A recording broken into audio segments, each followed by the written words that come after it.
inherent in all of that, and whatever value, judgment, or conclusion you come to, is this sense of like, well, because this is what life is supposed to be about.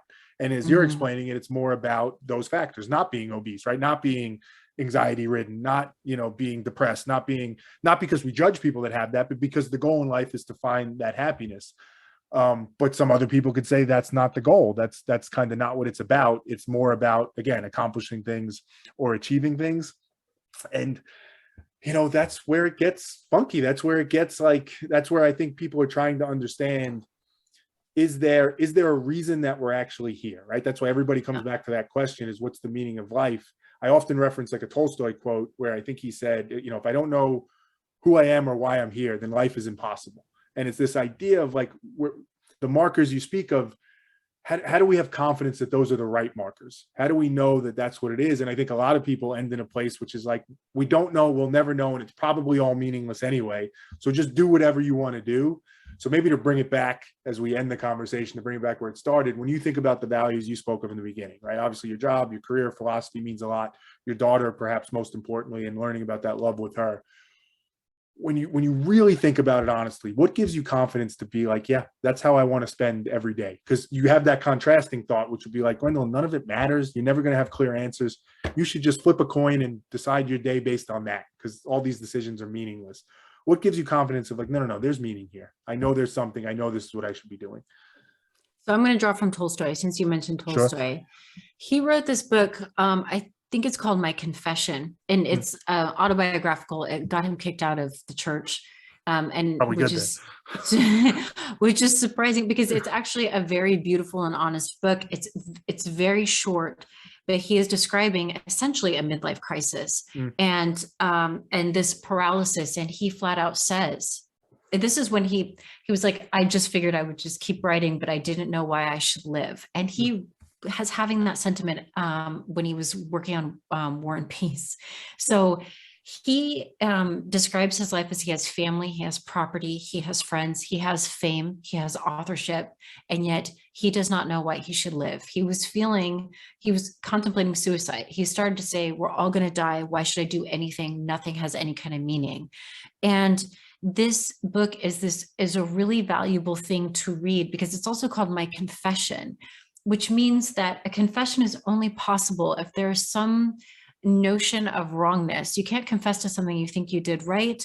You also require a listener, an other in a confession. You can't just confess alone, like in the shower, and be like, I did it. Like it doesn't work.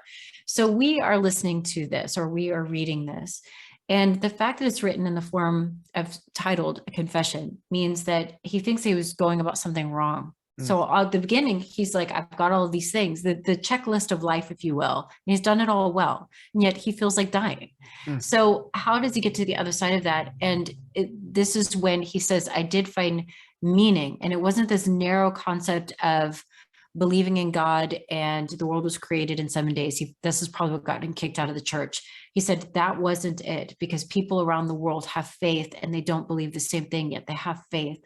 And faith is, you have to have faith in something in order to live. And that everybody who finds life meaningful is able to do that. And he said, I hung out with the unlettered folk.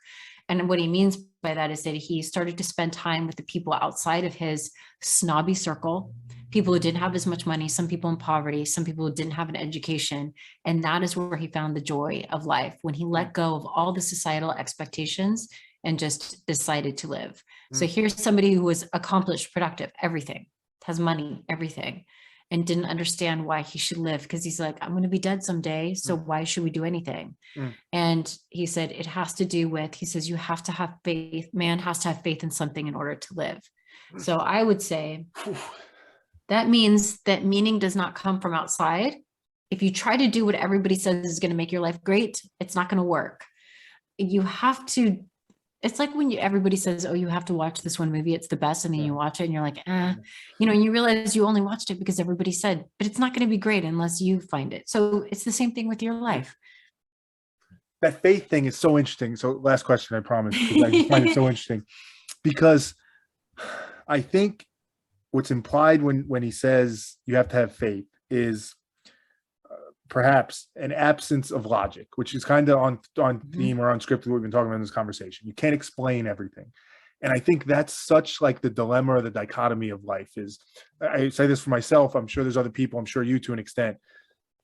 I want to be able to understand. I want to have some confidence that the thing I'm engaged in or that I'm getting meaning out of, I can explain and understand why. Otherwise, how do I know it's not an illusion? How do I know it's not just something external that somebody's put in my head and I'm chasing after? So I want to understand it. I want to see the work behind the answer, as we said before.